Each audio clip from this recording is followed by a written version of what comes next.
Picture this. It begins not in a courtroom, but in a courtyard. Stone walls slick with rain, the air damp with incense and blood. A figure kneels. Around him, the silence is not peace, it is fear. A hush that falls when justice is no longer a matter of evidence, but of spectacle.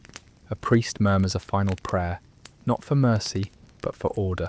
Then the punishment begins, not swift, not clean, but Byzantine. In the heart of Constantinople, justice wasn't just served, it was engraved. Onto faces, into flesh, across generations, the Byzantine Empire, heir to Rome, baptized in blood and doctrine, perfected a system of punishment so elaborate, so ritualistic, it blurred the line between law and liturgy. This was not cruelty for chaos's sake. It was orchestrated, calculated, political theatre on a stage of broken bodies. Here pain was not an accident of justice, it was its message. The Byzantines did not always kill their enemies. That was Roman, pagan, final. Byzantium was Christian, eternal. It believed in the soul's salvation, but also in the body's usefulness as a warning. Death ended rebellion, mutilation eternalized it. If you gouged out a traitor's eyes, he could never lead an army. If you sliced off a nose, he could never sit on a throne. If you severed his manhood, his bloodline died with him. There was theology behind the terror, a perverse mercy, a twisted order. And so they disfigured rather than destroyed. Bodies became decrees, faces became verdicts. The streets of Constantinople bore witness to emperors unseated not by assassins, but by blades that stole sight, speech or identity. A deposed ruler might live, but only as a phantom of power, a grotesque echo of what ambition once made him. It was a world where suffering spoke louder than decrees, where the state didn't whisper its laws, it etched them, onto foreheads, across lips, through severed limbs. This was justice Byzantine style, not hidden behind prison walls, but paraded through city gates, made visible, made unforgettable. And it wasn't just kings and generals who bled. Thieves, heretics, spies, the unlucky, the outspoken. In a land where the church and the sword slept in the same bed, punishment became both penance and policy, and the people watched, mouths shut, eyes wide, knowing that in Byzantium justice didn't blind itself. It blinded you. This is not a tale of ancient barbarism, long buried. It is a mirror, a question. How far would a civilization go to preserve itself? And when does the preservation become the disease? Welcome to the Byzantine Empire, where justice wore a crown of knives. To understand the punishments of Byzantium, you must first enter its mind, a place where sin was real, physical, a stain not only on the soul, but on the body that carried it. Pain in this world was never meaningless. It was currency, correction, communion, a divine tool in mortal hands. The Byzantine Empire did not separate law from heaven. God was not merely above the emperor, he worked through him. The emperor ruled not by might alone, but by divine right. To oppose the throne was to challenge the heavens. Justice, then, was not administrative, it was sacred. And punishment? Punishment became a liturgy of suffering, a ritual not only of deterrence, but of redemption. If the sinner hurt, then perhaps his soul could still be saved. If the crowd saw, perhaps theirs would not be next. This theology of torment did not emerge in a vacuum. Byzantium sat between two worlds, Rome's fading grandeur and Christianity's fervent rise. The empire inherited Rome's bureaucracy and steel, but overlaid it with scripture. The result was neither fully secular nor wholly spiritual, but something tangled, a state that sang psalms while unsheathing blades, a palace where bishops debated doctrine as eunuchs sharpened razors, the earthly and the eternal braided like rope. Blinding a man wasn't just to disempower him, it was a judgment on pride, the original sin. To rob someone of sight was to humiliate, yes, but also to purify. Eyes were portals to temptation. Without them, perhaps a man might at last see God. Castration wasn't merely about lineage, it was about chastity, about severing lust at its root. Mutilation spoke to more than punishment. It carried meaning. It echoed scripture. Even the methods of punishment were chosen with symbolic precision. The nose, prominently visible, was often sliced as a mark of betrayal. Why? Because betrayal was a public sin, and so it left a public wound. A body disfigured was a soul flagged.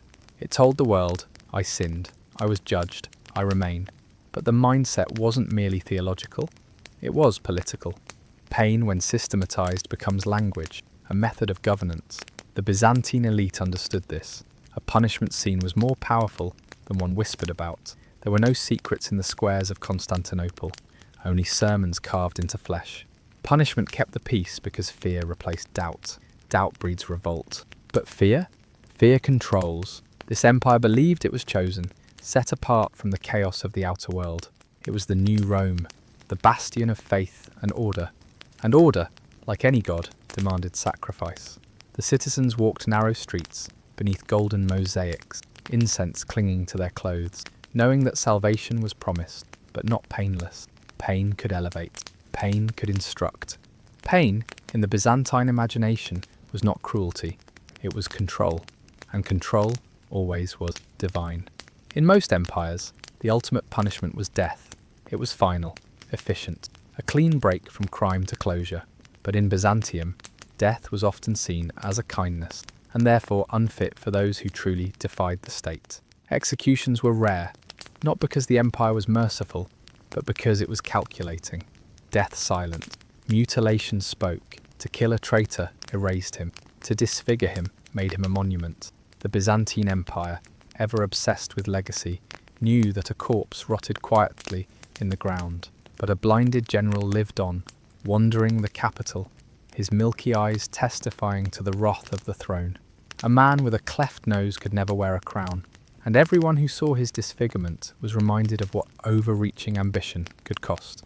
This was a justice system that wanted you alive, broken, humiliated, but undeniably alive. The body became a scroll, inscribed with the state's decrees. A missing tongue silenced heresy. A severed hand ended forgery. A scorched face told stories the court no longer needed to speak aloud.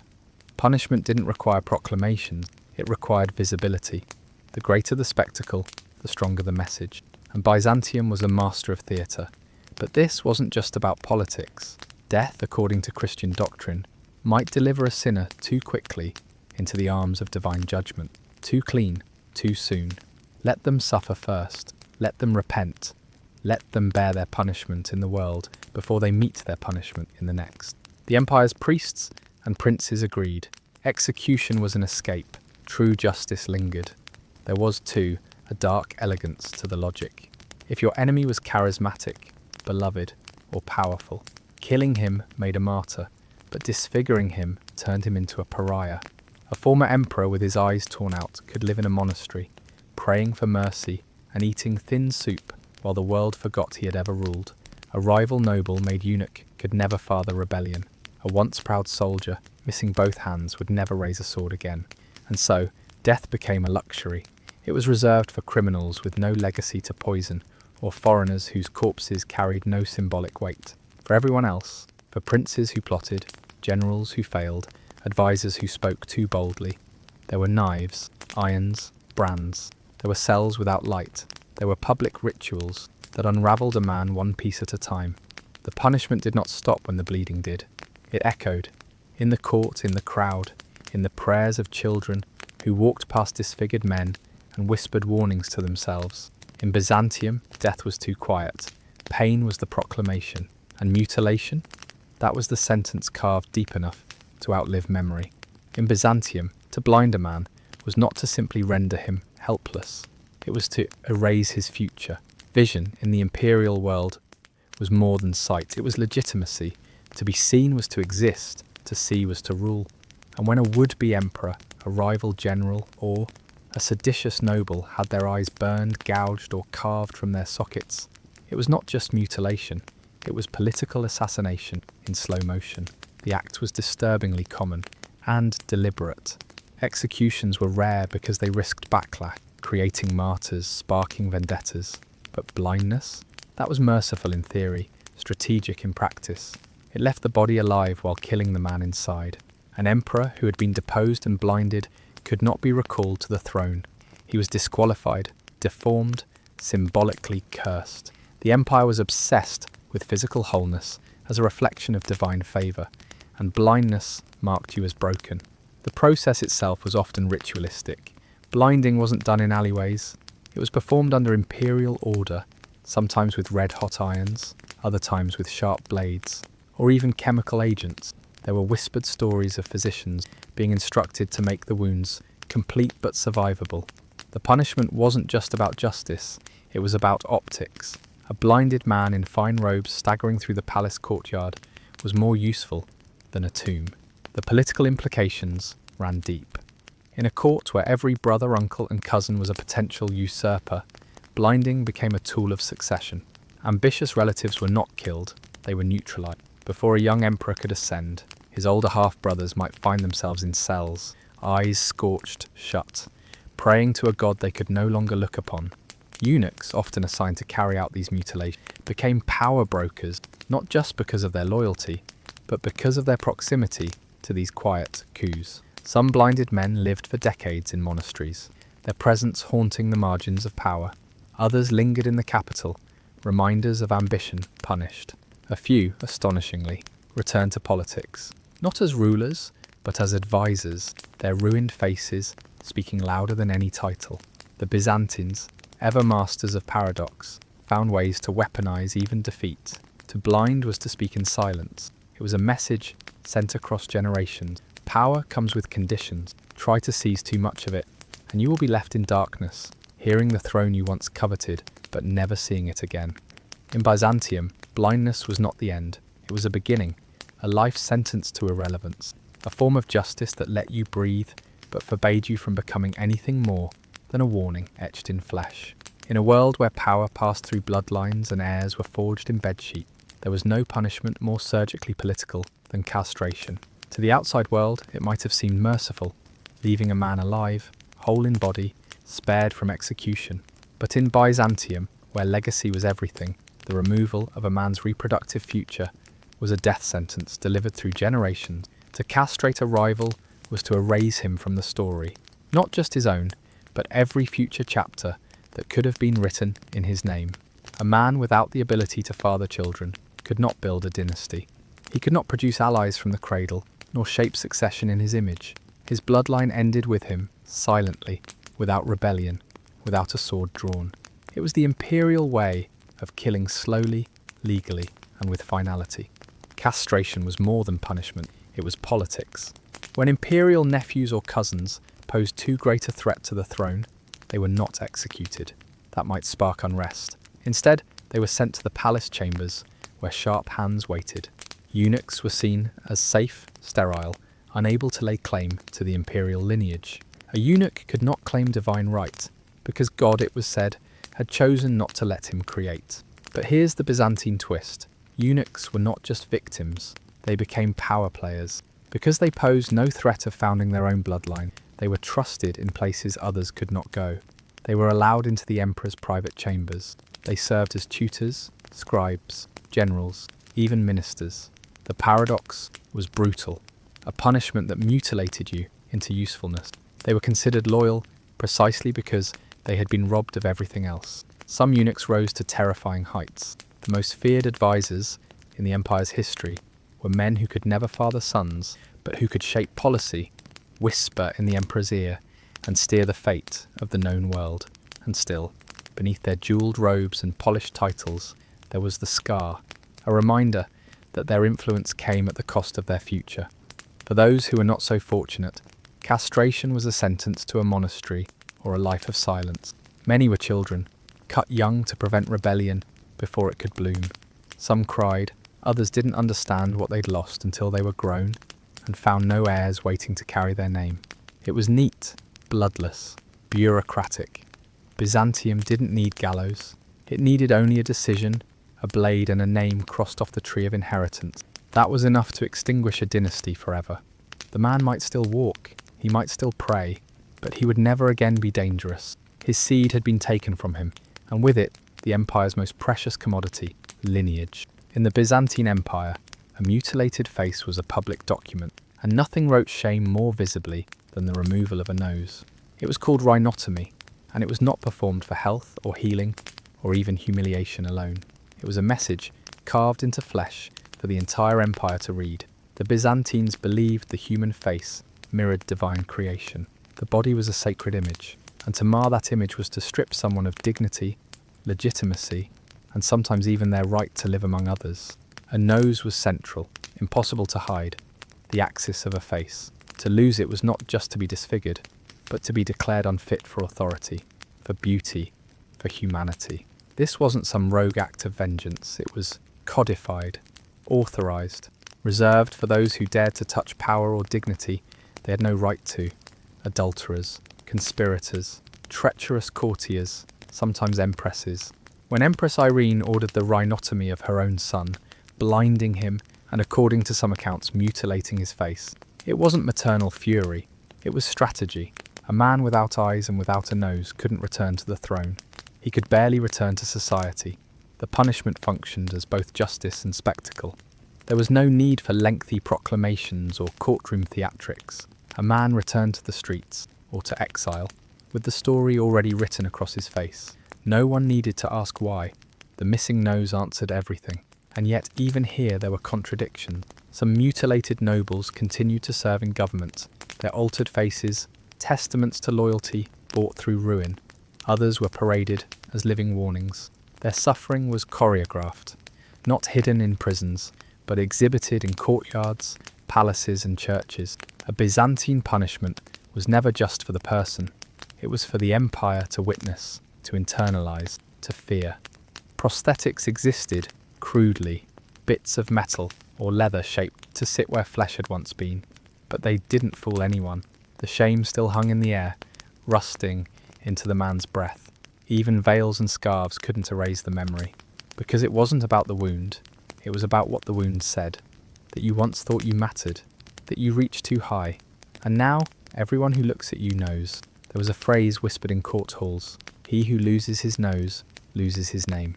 It wasn't a joke, it was truth. In Byzantium, justice didn't whisper, it screamed through scars, and the face, once noble, once kissed by incense, and crowned in gold, became its own punishment, a mask no longer needed, because the nose was gone, and so was the man who thought he could belong. In an empire ruled by words, decrees, prayers, betrayals, there was no punishment more feared by poets, prophets, and schemers than the loss of a tongue. To speak was to wield power, to persuade, to confess, to rally, to pray.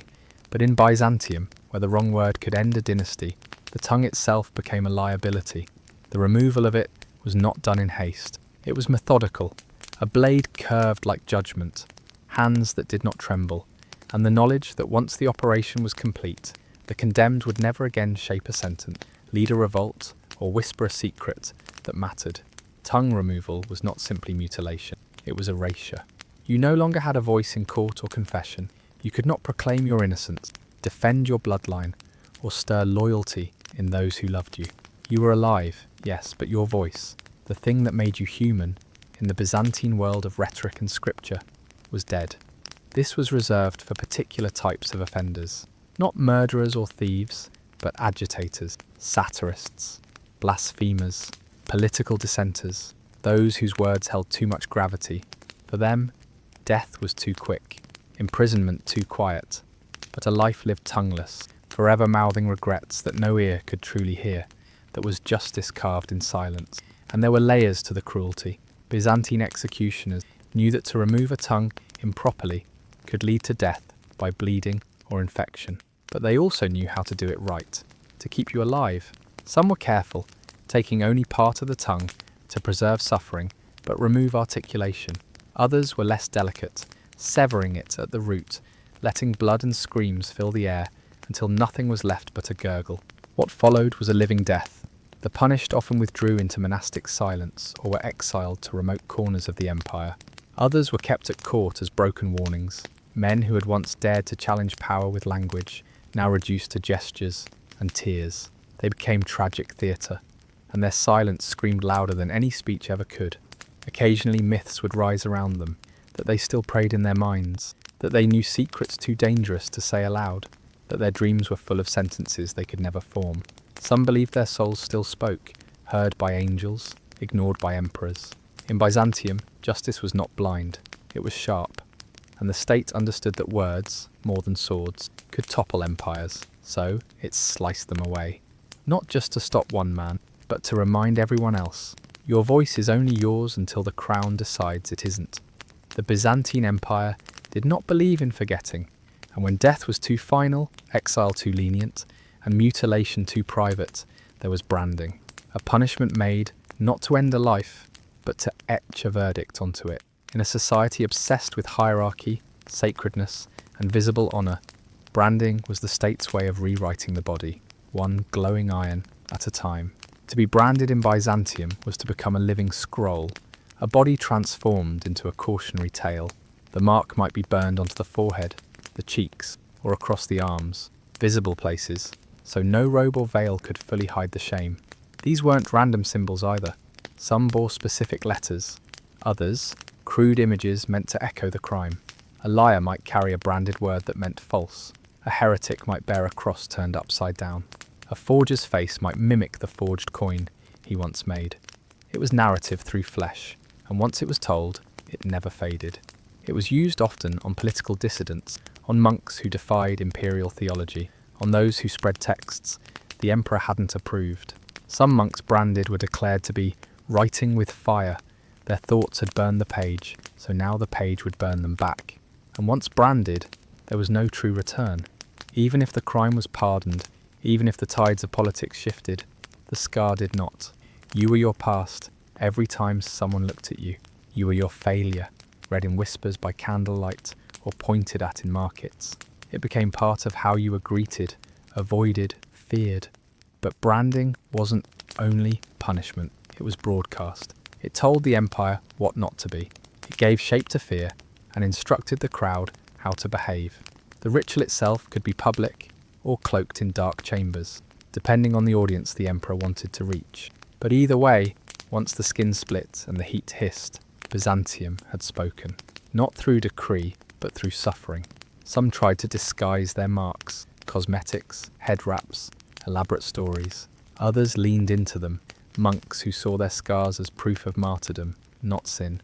But the empire didn't care what you made of your pain. It only cared that everyone saw it, because memory fades, rumours twist, but scars remain. And for the Byzantines, branding wasn't about justice, it was about continuity. A burned face ensured a burned memory, and so, through the centuries, the empire whispered its warnings in skin. There are few punishments in history that echo with such theatrical cruelty as execution by molten metal.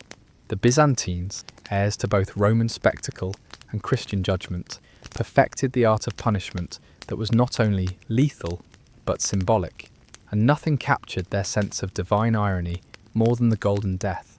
This was not a common execution, it was rare, reserved, sacred in its vileness, a punishment saved for traitors of the treasury, those who embezzled from the state, hoarded wealth, or betrayed the imperial economy for personal gain. The crime was money, and the sentence was death by money itself.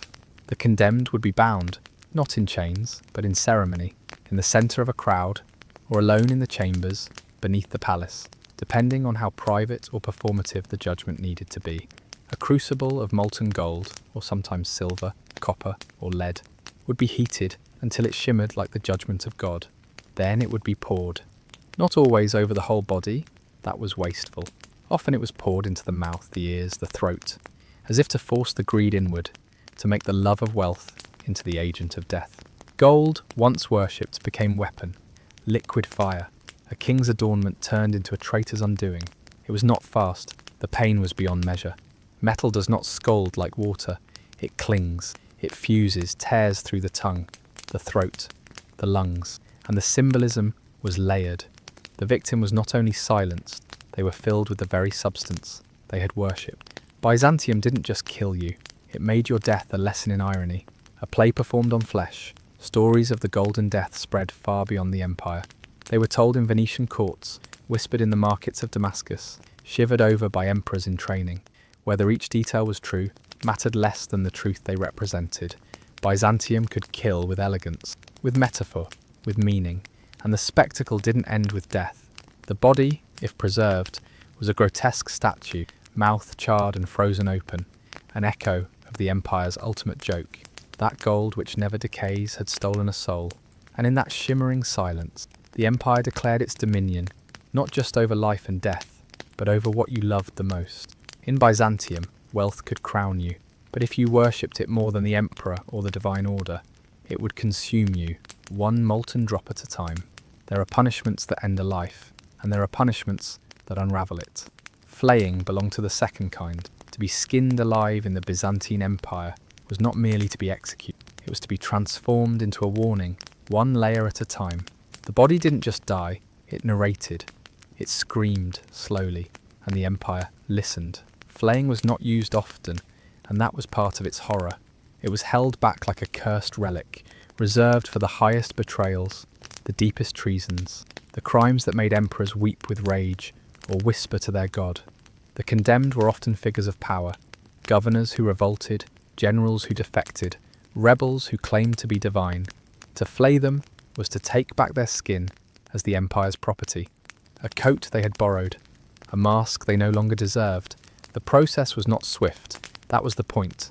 Knives were small, hands were trained. It began with the face sometimes, so the audience could watch recognition turn to agony. Other times the back, unrolling like a scroll. The flayer was not always a butcher. Sometimes it was a surgeon, sometimes it was a priest in exile, repaying sin with method. No matter who did it, the result was the same. Strips of humanity, peeled away until the nerves forgot they were once touched in kindness. But Byzantium was not merely cruel, it was theatrical. The body became part of a set. A throne room turned into a courtroom, a square into a stage. And the flaying itself, no matter how hidden, always echoed out in story. They would say the traitor bled for hours, that his skin fluttered like banners of rebellion, that his screams curved upward like incense to heaven, and were denied entry. Sometimes the skin was not discarded, it was hung, nailed to walls displayed near city gates or rolled and sent as a message. In one infamous tale, the skin of a rebel governor was sent back to his city, filled with straw, dressed in his own armour, and propped on a throne, so his people could see the man they had followed, emptied and silent. This wasn't just brutality, it was the empire's grammar. Byzantium believed pain was a form of language. To flay someone was to write history on their body, so that future bodies would behave. And in that raw red silence, nothing was left but obedience, skinless, voiceless, but unforgettable. Byzantium didn't just kill, it unmade. Exile, to most of the world, meant distance, a ship, a border, a sentence that sent a man away to vanish in time. But in Byzantium, exile wasn't enough. It was too clean, too quiet, and in an empire obsessed with symbolism and legacy, silence was never sufficient. So when the Byzantine court exiled a man, they didn't just remove him from power, they carved the absence into his body. Banishment by maiming was a fusion of punishment and prophecy. You were made to leave, but first you were altered, visibly, permanently. The punishment travelled with you. It was your new name, your new face, your new flag. You might live out your days in a monastery or a crumbling village by the sea, but no mirror would ever let you forget who you were and what you had done, or worse, what had been done to you. Eyes were common targets. A blinded man was still breathing, still capable of thought, even leadership. But he could no longer look someone in the eye and claim dominion. He couldn't read maps, oversee armies, or recognise conspirators. A former general with burnt-out sockets was no longer a threat. He was a ghost. Noses, too, were removed, sometimes sliced, sometimes smashed, always disfigured with precision. To lose one's nose was not just to lose cartilage, it was to lose face, in the most literal sense. You couldn't come back to court with your pride intact when your profile had been carved like meat. Hands were cut, tongues snipped, tendons sliced, so a man could walk but never run, speak but never lead, exist but never rise. The empire loved this balance. It let the condemned remain alive enough to carry the story, but broken enough to never star in it again. And that was the heart of Byzantine punishment, legacy control. The empire didn't want martyrs, it wanted exhibits. A disfigured prince limping through a dusty border town was a monument more effective than 1,000 speeches. Children would see the scarred face, the stitched mouth, the hollow sockets, and they'd ask, "Who was he?" And someone would whisper the answer like a warning. These men became shadows of ambition, living letters sent from the throne to every edge of the empire. We can forgive, but we will never forget. Byzantium didn't just exile you, it carried you like a wound stitched into its own skin, raw, visible, and unforgettable. In Byzantium, justice was never just a matter of law, it was a matter of theatre. Punishment, when carried out, was meant to do more than correct the guilty. It was meant to infect the air, to settle into the breath of those who watched and linger. A single act of violence, staged in marble courtyards or stone squares, became a whisper that travelled far beyond the scene.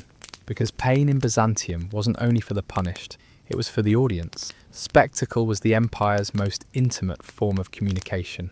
The court knew this, the emperors knew this, and above all, the people knew this. From the moment a traitor was dragged out in chains, or a thief nailed to a wall, the line between justice and ritual blurred. Soldiers didn't just guard the scene, they framed it. They became part of the stage. Crowds weren't just allowed, they were summoned. Sometimes silently, sometimes with fanfare, because a punishment unseen was a punishment wasted. There was a calculated choreography to it all. The space was arranged with brutal artistry, columns casting long shadows, prisoners placed just so, imperial officials looming in crimson robes. Even the timing mattered. Midday sun for maximum clarity, twilight sometimes for effect. The condemned became a sermon written in flesh, and the crowd became the church. You didn't look away, you couldn't, even if your child wept beside you, even if you felt your stomach turn, because turning away might seem disloyal.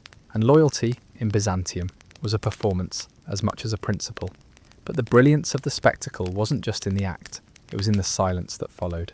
People didn't always scream, often they stood quietly, swallowed hard, returned to their homes with the image branded in the backs of their eyes, a tongue removed, a hand crushed beneath a ceremonial weight, a face marked with iron, and the message was clear. Don't rise too fast, don't speak too loud, don't forget who holds the chain. And yet, there was a cruel mercy in it too. For some, being punished publicly meant being remembered. You didn't vanish, you were seen, you were feared, sometimes even pitied. And in a world where power could be erased in a breath, that mattered. In the empire of purple robes and hidden knives, public pain kept the private world in line. Fear didn't need a name, it just needed an audience. She had once been an actress, a courtesan, a child of scandal. And then, she became empress. Not just a consort, not just a wife, but a force. Theodora of Byzantium, crowned beside Justinian, wrapped in silks that had once belonged to women she could never have dined beside, now sat atop the empire's trembling spine. And her justice, when it came, did not whisper. It struck. The empire remembered her beauty, her cunning, her rise from the guttered edge of Constantinople's filth into its sacred palace. But what they remembered more vividly, what they couldn't forget, was how she dealt with disobedience. She was not merciful in the way they hoped women might be. She was not softer for having suffered. If anything, Theodora had weaponized her suffering. She had turned shame into steel. She never drew the sword herself. That was not her role. But her words sharpened it. Her influence, just behind the curtain, just beside the throne, could determine whether a man kept his eyes or lost them, whether he walked from a courtroom or crawled from a dungeon. In whispered accounts, it was said that she favoured the elegant cruelty of mutilation. That death was too quick, too final, and in an empire where rebellion wore robes and whispered through incense, her punishments became parables. She's remembered, sometimes with awe, sometimes with fear, for her role during the Nika riots. When Constantinople burned and Justinian shook, it was Theodora who held fast, who, legend says, refused to flee. Purple makes a fine burial shroud, she is said to have told him, unmoved by the roaring outside their palace gates. In the bloodbath that followed, tens of thousands were killed, slaughtered not by her hand, but with her unwavering blessing.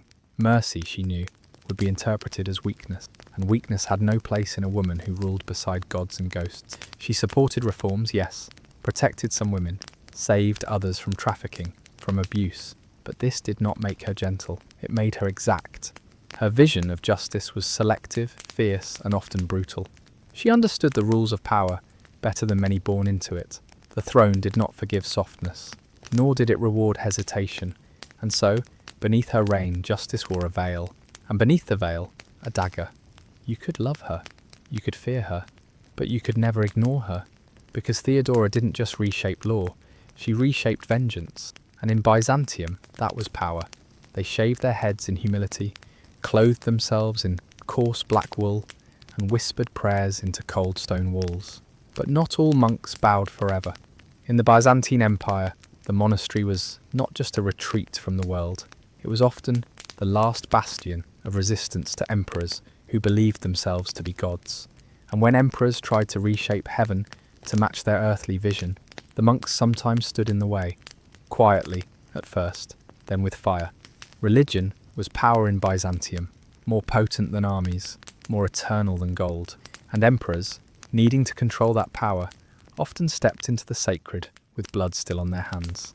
The iconoclast emperors were the most notorious. They stripped holy images from churches, claiming that worshipping painted saints was idolatry. But for many monks, these icons were not decoration. They were anchors of the divine, portals to grace. And when the emperors ordered them destroyed, the monks resisted, not with weapons, but with unyielding faith. And that was enough to invite punishment. In the 8th and 9th centuries, especially under emperors like Leo III and Constantine V, monasteries were raided. Iconophile monks, those who refused to abandon their sacred images, were beaten, imprisoned, exiled. Some had their noses cut off, others were blinded. The luckiest lost only their tongues. It was not just physical suffering, it was a calculated dismantling of their spiritual identity. You could live, yes, but not as you were, not as you believed. Constantine V, remembered in some chronicles as Copronymus, became infamous for his treatment of monks. To him, their defiance was political insubordination masquerading as piety. He had monasteries shut down, monks paraded through the streets in mockery, beards yanked out, eyes gouged, lives unmade. They were called fanatics, traitors, enemies of unity, and yet they endured. Some fled to remote hillsides, to rock-hewn cells beyond the emperor's reach. Others gathered in secret, preserving the icons, painting new ones by candlelight, hiding them behind stones and beneath floors. They copied scripture in blood and soot. They passed stories of martyrdom from mouth to trembling mouth. The more brutal the empire became, the deeper the monks' resistance grew, rooted not in rebellion for its own sake, but in a desperate clinging to truth. And over time, the tide turned. The empire eventually restored icons. The persecuted were called saints. And the emperors who mutilated them? They were remembered with unease, their reigns marked by blood and silence. The monks had no armies, no crowns, but they had memory. And memory in Byzantium was a weapon no punishment could fully erase. The Byzantine Empire did not just crush rebels, it turned on its own crowned heads. Here, power was never safe, and glory was never guaranteed. The same purple robes that wrapped an emperor in godlike reverence could, in the next breath, become a funeral shroud. In Byzantium, to rule was to walk a knife's edge, and when emperors fell, they did not simply vanish. They were unmade, broken, blinded, erased, not just from power, but from personhood. It was a system built not just on divine right, but divine fragility. If God had once chosen you, then surely God could change his mind. And when he did, your enemies moved swiftly. Isaac II Angelus learned this the hard way. After rising to the throne in a blaze of populist fury and political cunning, he was eventually overthrown by his own brother. But Isaac wasn't merely removed. He was blinded, a calculated act of mutilation that ensured he could never again rule. In Byzantine law and custom, physical perfection was often equated with divine favour. An emperor who could not see could not lead. His body had been judged unfit, and so his soul was dragged down with it. Isaac was not dead, but he had been annihilated. This was common. Eyes were gouged out with red-hot irons. Some emperors were led into public squares to be disfigured before crowds that once sang their praises. Michael V, for instance, once held the favour of Empress Zoe herself until he tried to exile her. The backlash was instant and furious. He was dragged from the monastery he fled to, blinded and sent away to rot. No trial, no ceremony, just a brutal rewriting of fate. Andronikos Ikomnenos fared even worse. A despot of rare cruelty, his fall came not by clean exile, but by mob justice. He was torn apart by the people in a frenzy of hatred, beaten, mutilated, and killed. The empire that had allowed him to rule so mercilessly had turned on him just as mercilessly. In Byzantium, justice had a long memory, but it was often administered in the heat of a single hour. But what made these punishments especially Byzantine was not only their cruelty, but their symbolism. Blinding wasn't just mutilation, it was a political act. It declared the end of vision, of rule, of legitimacy. It made a man less than he was, but not quite dead. A reminder, a warning. They didn't bury their emperors when they fell. They displayed them, alive but unwhole. And as each new emperor stepped over the broken body of the last, they all understood. Power in Byzantium was never owned, it was rented. And the bill could come due at any moment. The Byzantines liked to believe they were the guardians of civilization. And in many ways, they were. Glittering mosaics, towering domes, and libraries stuffed with classical texts. This was the empire that claimed to carry Rome's legacy into eternity. But beneath the polished marble of Constantinople, beneath the incense-soaked halls of Hagia Sophia, another force pulsed through the arteries of the empire: law. Cold, absolute, and often merciless. And at the heart of that legal machine was Emperor Justinian.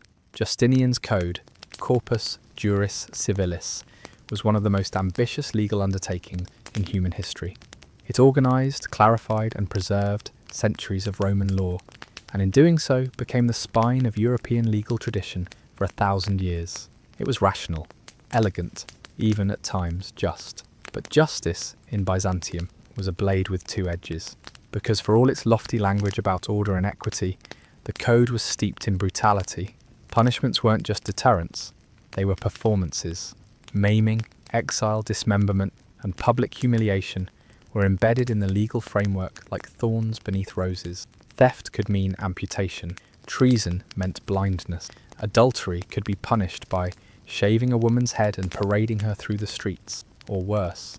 These weren't rogue acts of vengeance, they were sanctioned, codified, and sometimes even praised. Justinian had no illusion that civilization meant gentleness. Civilization to him was about control, discipline, fear dressed in gold leaf, and sometimes that fear extended even to his closest circle. His own wife, Theodora, famed for her influence, her cunning, her rise from scandal to throne, was both a protector and enforcer of this harsh justice. Under their joint reign, the state's ability to police morality grew sharper, more systematic. Brothels were regulated, heretics crushed, dissent smothered under the weight of imperial legitimacy. If the code was the letter of the law, Justinian and Theodora were its iron voice. And still the empire called it progress. That's what makes the Byzantine model so chilling. It wasn't chaos, it wasn't blood for blood's sake. It was law, it was structure. It was a society that could commission illuminated gospels and, in the next breath, endorse the branding of criminals with hot irons. The code gave the empire a skeleton, but it also gave it claws. And those claws didn't vanish with Justinian's death. For centuries afterward, Byzantine emperors wielded law like a surgeon's knife, precise, purposeful, and often merciless. In Byzantium, the rule of law didn't protect you from the state. It was the state. Civilization and cruelty weren't opposites here. They were married, crowned, and enthroned together. Beneath the sunlit courtyards and glittering halls of Constantinople's great palace, there existed another world, one without light, without breath, without time. A world of rusted chains, dripping stone, and screams that never echoed loud enough to reach the marble above. For all the city's divine pretension, for all its incense and iconography, Constantinople was not just the city of God. It was also a city of secrets and pain. The dungeons beneath the palace weren't part of the tourist image history would later prefer. There were no sweeping staircases, no heroic prisoners composing poetry by candlelight. These were not prisons of reflection, they were prisons of transformation. Down there, men became monsters, princes became ghosts, and traitors became cautionary tales. The Byzantines didn't always need to kill. In fact, they often preferred not to. Death ended the story, but pain could linger, pain could teach, And these dungeons, sealed off from the songs of the Hagia Sophia and the roar of the Hippodrome, were laboratories of consequence. There are whispers of rooms where blinding was ritualized, red-hot irons resting on carved marble pedestals, priests brought in to sanctify the act, not out of mercy, but to give it legitimacy. God's will, they said, could travel through steel. And in these chambers, the divine met the political in the most grotesque of unions. Then there were the cells, small enough to sit but not stand, large enough to breathe but not escape your own body. The ceilings would leak, rats would chew, time would dissolve, days and weeks bled together until names no longer mattered. A former general, once chained in one of these rooms, was discovered years later during a palace renovation. His hair had turned white, his eyes saw nothing, but his mouth, they said, still moved. Sometimes the dungeons weren't punishment, they were prelude. A few days in the dark before the real sentence, before the branding, the slicing, the forced pilgrimage into exile. The damp rot of those underground halls made anything else seem like sunlight. Even more disturbing were the special cells reserved for former royals, deposed emperors, failed usurpers, wayward brothers. They were kept alive, fed, sometimes even spoken to, but they were never allowed out. They were trophies of control, living corpses beneath a living empire. It was a fate worse than execution, a reminder to anyone who dared to climb too high that the fall wasn't just steep, it was endless. Above, the mosaics glittered and the choirs sang, but below, beneath polished floors and imperial chambers, the true spine of power throbbed, silent, festering, and eternal. The palace wasn't just a place of rule, it was a machine of fear, and its deepest gears turned in the dark. Steel was not just forged in fire, it was sanctified by fear. In the Byzantine Empire, the distinction between punishment and piety blurred at the edge of a blade. Instruments of pain were not crude tools of rage, but artifacts of calculated theology, welded with the same precision used to construct crosses and icons. These were not the devices of barbarians. They were the creations of emperors, priests, and scholars, men who believed pain could purify the soul, silence dissent, and reshape the body into a lesson for others. The wheel, borrowed and modified from earlier Roman designs, became a device of divine revelation. A heretic's limbs could be slowly twisted until bone cracked and sinew snapped, not merely to destroy, but to draw a theological line through flesh. Those who denied the Trinity might find themselves bound in the name of it. Each revolution of the wheel was whispered to represent the holy mystery they had defied. Then there were the heated collars, bands of iron fitted around the neck and slowly tightened while hot coals glowed beneath. It wasn't meant to decapitate, it was meant to blister, to close the throat without drawing blood. The victim often didn't scream. They gargled, strangled slowly on their own breath, as their voice, political or religious, was reduced to a final bubbling rasp. In an empire where words could be treason, silence was manufactured with precision. Tongue screws, twisting devices that clamped and pierced the tongue itself, were reserved for dangerous speakers. Not murderers, not thieves, but orators, monks, rival bishops. Their tongues were often removed entirely, but the screws were the in-between step, a cruel rehearsal.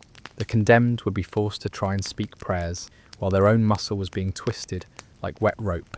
Iron chairs, heated from beneath, turned trials into theatre. A man might be seated in front of nobles, senators, or clergy, and asked to confess while the metal beneath him glowed red. The more stubborn the mind, the longer the performance. No one ever sat through a second show. Some devices had no name, just shapes. Curved hooks meant for cheeks. Masks of shame forged in grotesque expressions bolted to the face. Boots with spikes that shattered feet without drawing blood. Each one was designed to function in two realms, the physical world of punishment and the spiritual realm of repentance. In the Byzantine mindset, torture was not just about extracting confession, it was about converting the soul. Even when execution was not the goal, many didn't survive, but those who did were not freed. They were changed, left with twisted bodies, seared skin, and mutilated faces. They became living warnings, walking scripture, proof that to challenge divine authority, whether emperor, creed, or canon, was to invite a theology of terror. The empire didn't just want obedience, it wanted transformation. and steel was its sacrament.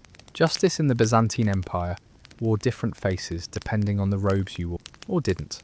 In theory, Byzantine law, heavily codified under emperors like Justinian, was meant to apply to all. But theory bled differently than flesh. In practice, the weight of punishment fell heaviest on the poor, the foreign, the voiceless. While the elite often danced in and out of legal nooses with gold-lined excuses, the lower classes were nailed to the very same law that claimed to protect them.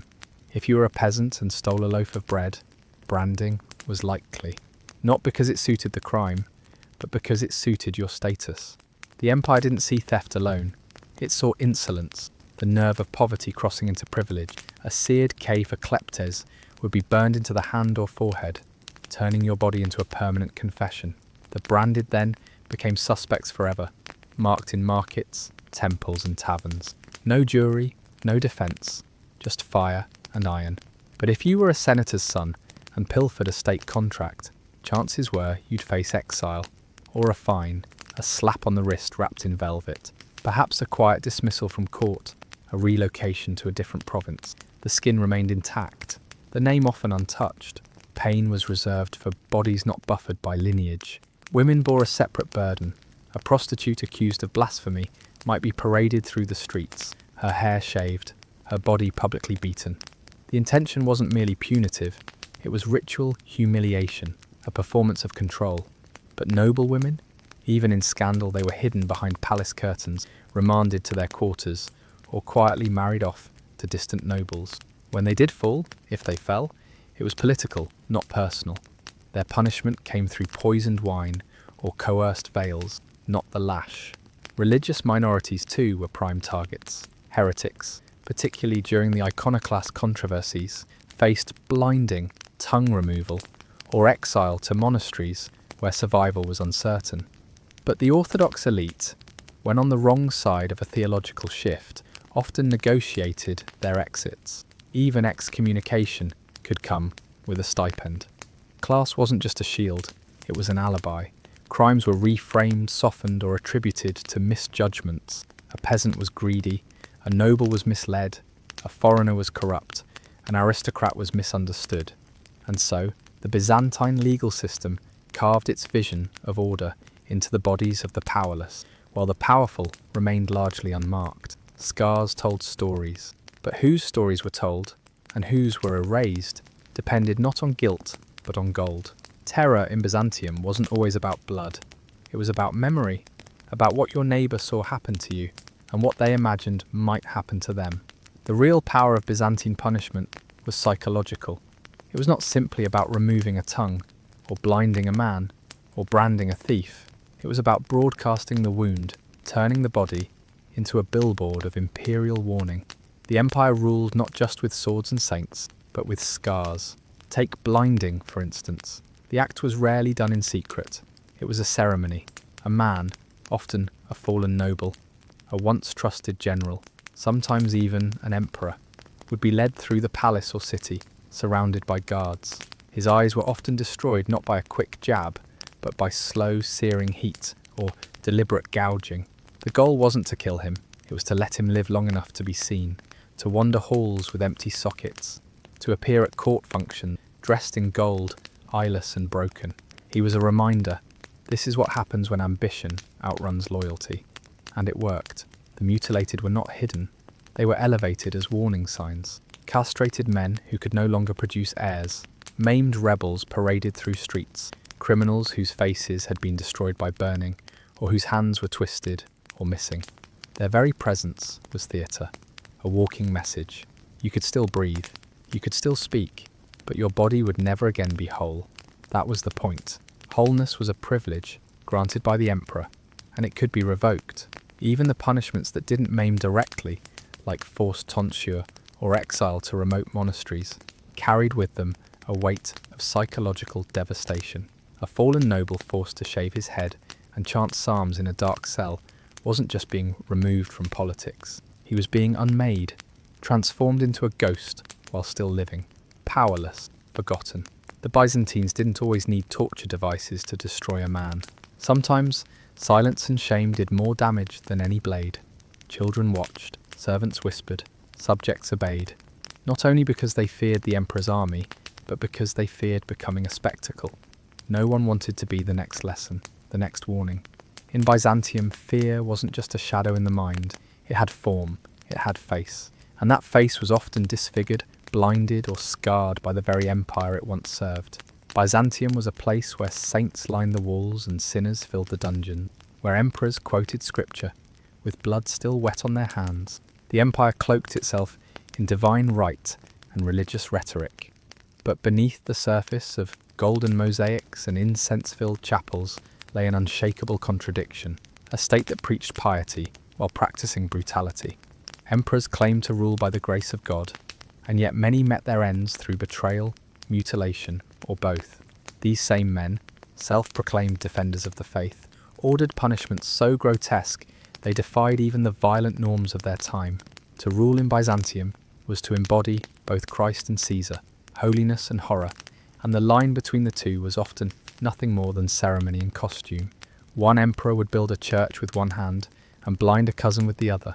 Another would fast during Lent while signing edicts of torture. The Byzantines didn't see contradiction, they saw order. To them, the divine wasn't always merciful. God punished, God judged. So the emperor, as his earthly vessel, had every right to do the same. Pain wasn't an offence to heaven, it was its tool, and yet the spectacle of justice often looked more like madness than morality. Imagine a noble accused of conspiracy, dragged barefoot before the Senate, stripped of his titles, then blinded by a red-hot iron, while hymns were sung in the background. The pageantry of penance did not cleanse the cruelty, it sanctified it. Justice became a twisted liturgy, where mutilation was not a failure of mercy, but a reflection of divine order. Mercy, in Byzantium, was weakness in disguise. There was also theatre in who was spared. Certain men, favoured, connected, or simply too valuable, escaped the knife. Others, equally guilty, were broken publicly. The empire's moral compass bent to politics, and the church, instead of condemning the cruelty, often endorsed it. Heresy was treason. Disloyalty was damnation. To speak against the emperor was to speak against God. So blood flowed not only in the courts, but in the name of righteousness. The real madness of Byzantium was not its violence, it was the way that violence wore robes of virtue. It was the sermons delivered while torturers sharpened tools. It was the holy icons watching from the walls as confessions were ripped from men by fire. Morality was the mask, madness was the method, and in the empire's most sacred halls, justice bled quietly under the shadow of the cross.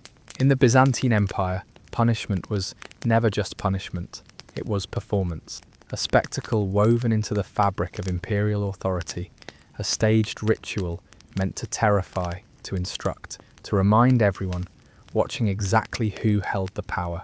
Every public mutilation, every parade of a disgraced general, with his eyes gouged or his nose sliced off, was part of the state's theatre. The agony was real, but it was also rehearsed.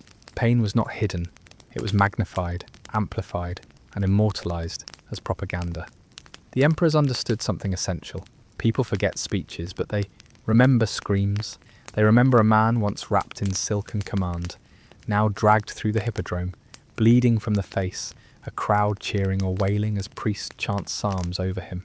In Byzantium, the body was a canvas upon which political failure was painted, often in blood. You did not just lose power, you were turned into a warning. This weaponization of pain had layers. For the elites, punishment was a fall from grace designed to break not just the flesh, but the myth of untouchability. Princes, generals, and even emperors were brought low in front of the masses to show that no one was above the divine order. A single blinding could stabilize a court. A public castration could end a dynasty. And through it all, the imperial court told itself it was maintaining harmony, not indulging in cruelty. For the commoners, the performances served another purpose. They were taught not just obedience, but awe. The state's violence wasn't chaotic. It was ritualized, almost religious. Executions and mutilations were staged with iconography and incense. The cross loomed behind the blade. The punishment became liturgy. The emperor's hand, or the soldier's torch, was framed as a divine extension of justice. The spectacle was not meant to inspire rebellion. It was meant to crush even the thought of it. And the victims, reduced to trembling shadows of what they once were, became living relics. Blind courtiers, eunuchs with royal blood, nobles missing tongues, all served as daily reminders that the state could unmake you at will. The propaganda wasn't just in what was said, it was in what was shown. It was in what was left behind. This is how Byzantium ruled, not only through gold or God, but through scars, through public theatre dressed as justice, through pain not just as punishment, but as persuasion. In a world where power had to be seen to be believed, there was no louder proclamation than a bloodied man kneeling beneath the imperial banners, silenced forever, while the crowd was told, "Behold, the fate of traitors." A blinded prince wandering palace corridors, a eunuch commanding an army, but denied a legacy, a senator with his tongue ripped out, sitting silently in the council chamber, eyes lowered as decisions pass him by. In Byzantium, punishment did not end with the act. It lived on in the punished, in their broken forms, their altered presence, their inability to ever return to the world as it was. These bodies, marked and mutilated, became living symbols. They no longer belonged to themselves. They were icons of imperial warning. The Byzantines believed in signs. The empire thrived on symbolism. The double-headed eagle, the divine right of emperors, the ceremonial robes soaked in centuries of ritual. But just as they believed a crown could embody the favour of heaven, they believed a disfigured body could embody treachery, disorder, and cosmic rebellion. A man with his eyes removed wasn't simply disabled. He was erased from the line of succession. A face without a nose wasn't just mutilated. It was defaced, stripped of honour, turned grotesque by design. These weren't just punishment. They were transformations, alchemical in their cruelty, shifting a man's very identity in the public imagination. A eunuch in Byzantium could rise high. Some were generals, ministers, even kingmakers, but they were also reminders. Men who would never father children, never pose a threat to dynastic lines, made safe by violence. Their elevation was not a gesture of progress, it was a declaration of control. A kingdom could be run by the broken, so long as they had been broken by the throne. Every time a mutilated figure appeared in court, or processed in a ritual, or simply stood in the shadows of a columned hall, they whispered to onlookers, "This is what becomes of ambition unblessed. This is what becomes of disobedience." The mutilated were not hidden, they were displayed. Their presence served a dual purpose, shame for the punished, and a moral lesson for everyone else. The body became a scroll of state law, the scar, a seal of imperial judgment, and it extended beyond the palace. In the streets, branded criminals walked among the crowds with seared cheeks, reminders that the law could touch anyone, the mutilated peasant, the maimed thief, even the disgraced bishop. They all became part of the Byzantine visual vocabulary of order. It was a society of holy icons and human warnings. The state did not need to shout when its message could be carved into skin. Justice in Byzantium was not blind. It looked you in the eye until it took your eyes from you. The Byzantine Empire may have collapsed beneath the weight of invading armies, theological schisms, and its own unrelenting decay, but not everything perished with its golden domes and shattered mosaics. Some things endure not in monuments, but in memory, and pain, when institutionalized so precisely, when wrapped in silk and incense, and performed beneath chandeliers, has a way of surviving long after the walls crumble. The punishments of Byzantium, the mutilations, the spectacles, the ritualized cruelty, did not die with the empire. They leaked into history, like blood through cloth. Even as the Ottoman Empire absorbed Constantinople, even as the Hagia Sophia echoed with new prayers, the fear remained. Stories of blinded emperors and castrated nobles persisted not just as cautionary tales, but as inherited warnings, cultural ghosts passed down through rumour, painting, and whispered prayer. The rituals of punishment, so publicly staged and spiritually justified, became too entangled in the consciousness of power to be easily discarded. They weren't just about Byzantium, they were about what a state could do when morality bent to survival. And so, even in distant lands and later centuries, the echoes surfaced. A Russian Tsar blinds a rival in secret, citing imperial precedent. An Ottoman Sultan silences dissent through symbolic mutilation. No longer Roman, perhaps, but undeniably Byzantine in spirit. The techniques may have shifted, the theology reframed, but the blueprint remained intact. Byzantium had proven that terror could wear the robes of legitimacy. Modernity arrived, wearing a civilized face. But even then, the legacy lingered. In secret prisons behind diplomatic facades, the tools of psychological and physical domination often trace their roots back to earlier empires. The Byzantine genius was not simply in pain, but in making pain meaningful, codified, sanctified, memorable. And that idea, that horror could be organized, not chaotic, that it could be wielded like a brush to paint fear across a population, was a lesson too effective for history to forget. And then there are the ruins, the dungeons that tourists marvel at in hushed silence, the thrones where emperors once sat, ornate, glorious, but surrounded by shadows, the monastic records, half-burned, detailing punishments too brutal to recite in full, the legends of monks resisting with mutilated hands, of generals betrayed and defaced in the night. These aren't just stories, they are a kind of cultural scar tissue, proof that pain leaves behind its own architecture. Byzantium has fallen, but in every nation where law becomes spectacle, where punishment becomes pageantry, where fear is carved into the faces of the disobedient, Byzantium lives on, not in its glory, but in its ghosts. Long after Constantinople's skyline was broken by minarets and the double-headed eagle lowered into the dust, the shadow of Byzantium didn't vanish. It stretched westward, over the Alps, into the courts of Christian kings and the dark cells beneath their castles. For centuries, Europe looked to Rome for law and faith, but, in times of paranoia and unrest, it often borrowed cruelty from Byzantium. The empire had refined brutality to a sacred science, and Europe, fractured though it was, proved an eager student. The West had executions, it had gallows and racks and inquisitions, but it was Byzantium that introduced the elegance of mutilation over death, the idea that punishment should last, that a man robbed of his sight could still speak, and in doing so, carry the empire's message on his ruined face. Medieval Europe inherited this logic. By the 12th century, French kings were blinding and castrating rebels, justifying it not as barbarism, but as precedent. England, too, began branding criminals and cutting out tongues, not always to silence treason, but to display it. The idea of humane cruelty, of punishing not just the body, but the identity, was a Byzantine export that proved irresistible. In the courts of Spain and the torture chambers of the Inquisition, pain was dressed in robes, wielded with procedure. The accused were not simply broken, they were rewritten. Just as Byzantine emperors had removed noses to erase legitimacy, or eyes to erase ambition, so too did Catholic tribunals begin to see the body as a canvas for theology. Heresy could be cut out, sin could be burned off, identity could be forcibly remade through suffering. Even secular rulers picked up the thread. The notion that power was preserved not by mercy, but by spectacle.